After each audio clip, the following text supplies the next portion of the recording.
Oke, selamat sore semuanya. Di sini kami akan mempresentasikan hasil dari diskusi kami tentang karakteristik sistem pengendalian manajemen. Langsung saja kita masuk ke pemateri pertama. Silakan.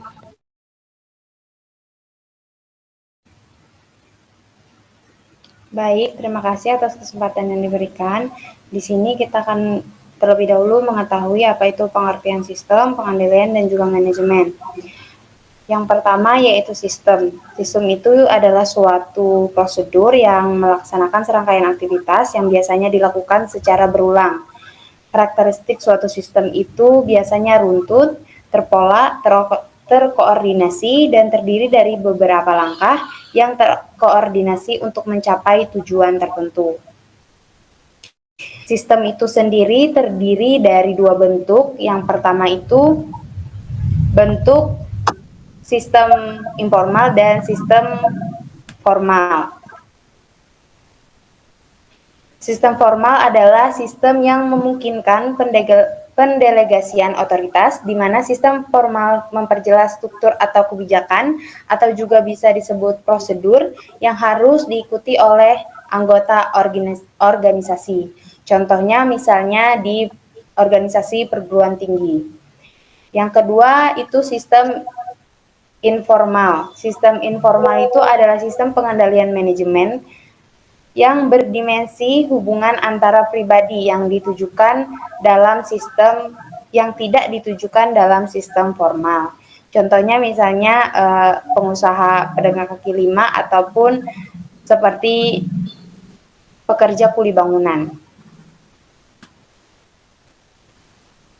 Untuk sistem pengendalian sendiri itu adalah susunan dari beberapa komponen fisik yang dirangkai sedemikian rupa sehingga mampu mengatur sistemnya sendiri atau sistem di luarnya.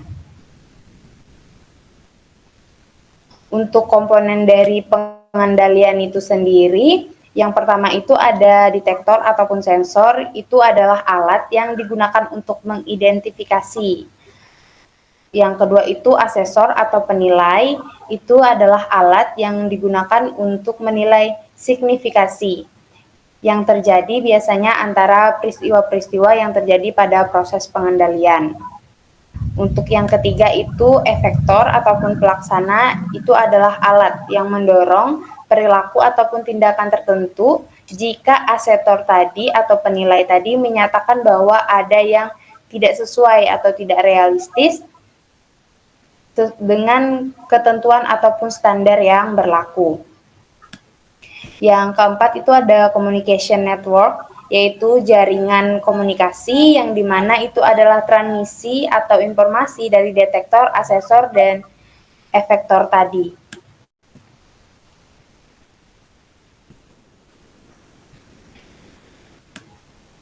Yang ketiga itu adalah manajemen. Manajemen itu adalah pengolahan ataupun pengaturan, ya adalah pemimpin dari suatu organisasi yang memiliki hierarki tertentu. Hierarki manajemen itu ada 3. Yang pertama itu ada manajemen atas yang biasanya dikenal dengan top manajemen. Contohnya seperti CEO atau jabatan-jabatan petinggi perusahaan. Sedangkan untuk yang kedua itu ada manajemen tengah atau middle management.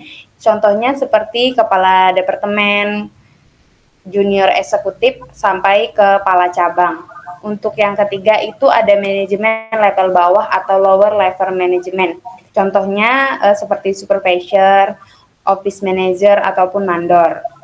Jadi setiap manajemen pada suatu perusahaan itu mempunyai tanggung jawab atas kegiatan perencanaan, pengendalian, dan pengambilan keputusan yang termasuk dalam proses suatu manajemen.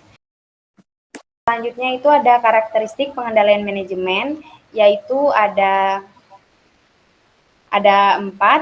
Yang pertama itu berfokus pada program dan pusat tanggung jawab. Yang kedua ada untuk tujuan kontrol. Manajemen menggunakan 2 jenis data, diantaranya daya direncanakan dan data aktual. Untuk yang ketiga itu adalah proses kontrol, itu merupakan rangkaian dan data aktual. Proses kontrol merupakan rangkaian tindakan seperti pemrograman, penganggaran, pemantauan, pengevaluasian, menganalisis, dan melaporkan. Untuk yang keempat itu merupakan sistem total yang mencakup semua aspek operasional perusahaan. Dilanjutkan dengan teman saya Rizky. Terima kasih.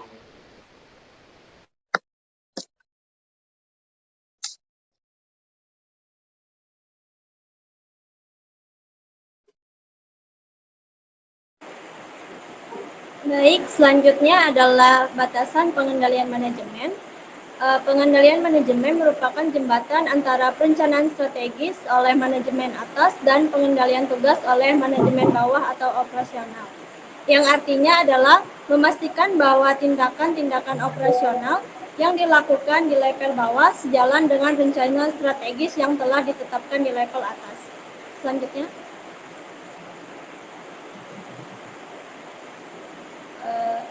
Berikut adalah karakteristik dari ketiga aktivitas yang sudah disebutkan, yaitu yang pertama, perencanaan strategi lebih bersifat kreatif dan jangka panjang. Artinya, membuat rencana dengan menggunakan ide-ide baru dan inovatif untuk masa depan perusahaan yang jauh ke depan atau jangka waktu yang lama. Yang kedua, pengendalian manajemen, membuat rencana yang detail dan memastikan pelaksanaan sesuai rencana. Yang ketiga, pengendalian tugas, lebih terstruktur dan jangka pendek, yang artinya mengatur dan mengawasi pekerjaan sehari-hari dengan prosedur yang jelas dan sehingga dapat selesai tepat waktu. Next. Sistem pengendalian manajemen adalah cara perusahaan memastikan semua kegiatan berjalan sesuai rencana untuk mencapai tujuan. Materi selanjutnya dilanjutkan oleh teman saya, Stefanus. Selanjutnya yaitu formulasi strategi dan pengendalian manajemen. Kita mulai dari definisinya terlebih dahulu. Formulasi strategi adalah proses ya di mana kita akan menentukan tujuan atau langkah-langkah yang akan kita ambil dalam proses kita untuk mendapat atau mencapai tujuan yang kita inginkan. Kemudian tujuannya dibuatnya formulasi strategi ini adalah untuk mencapai hasil yang diinginkan di dalam suatu organisasi. Maka diperlukan formulasi atau langkah-langkah yang harus dilakukan. Kemudian ada strategi. Strategi ini adalah rencana jangka panjang yang mengarahkan penggunaan sumber daya untuk mencapai tujuan. Jadi formulasi strategi ini dibentuk untuk kegiatan yang sifatnya berjangka panjang. Tidak untuk sekali kegiatan, tapi dia sekali jalan tapi waktunya lama begitu. Kemudian ada faktor pengaruh strategi. Apa saja faktornya yang mempengaruhi? Ada lingkungan eksternal, kemudian ada juga sumber daya internal dan dinamika pasar. Next. Sekarang kita masuk ke pengendalian manajemen. Pengendalian manajemen sendiri yaitu adalah proses di mana dilakukannya adalah manajemen untuk mempengaruhi anggota organisasi dalam mencapai strategi yang ditetapkan. Kemudian aktivitasnya itu adalah mencakup perencanaan, koordinasi, komunikasi, evaluasi, dan pengambilan keputusan. Fokus dari pengendalian manajemen ini sendiri adalah pelaksanaan strategi dan pencapaian tujuan organisasi. Kemudian adalah alat pendukung. Alat pendukung dalam pengendalian manajemen ini yang digunakan adalah sistem informasi manajemen, digunakan juga laporan kinerja, dan tentunya pasti adalah anggaran. Next. Selanjutnya masuk ke dalam pengendalian tugas. Pengendalian tugas adalah proses memastikan bahwa tugas tertentu dilaksanakan secara efisien dan efektif. Karakteristiknya adalah dia sistematik, berfokus pada jangka waktu panjang, dan berkaitan dengan operasional.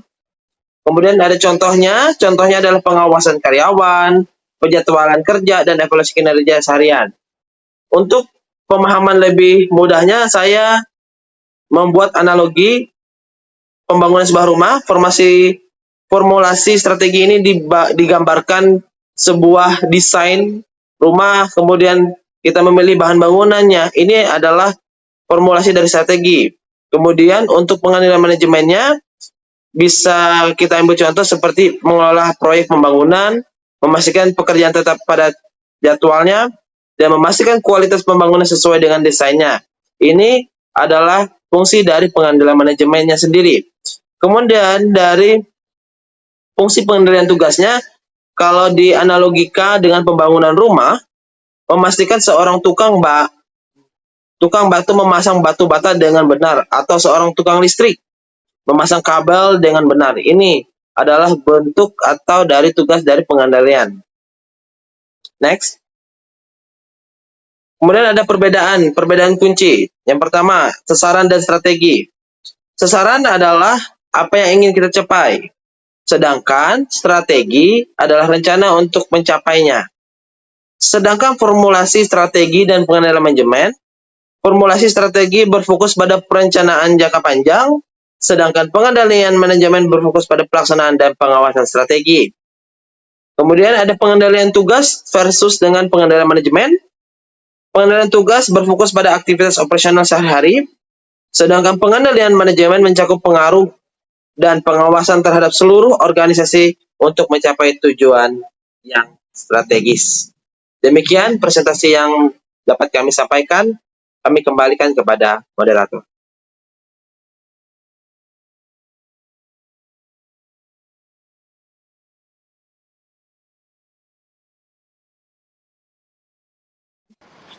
Oke, sekian presentasi dari kami.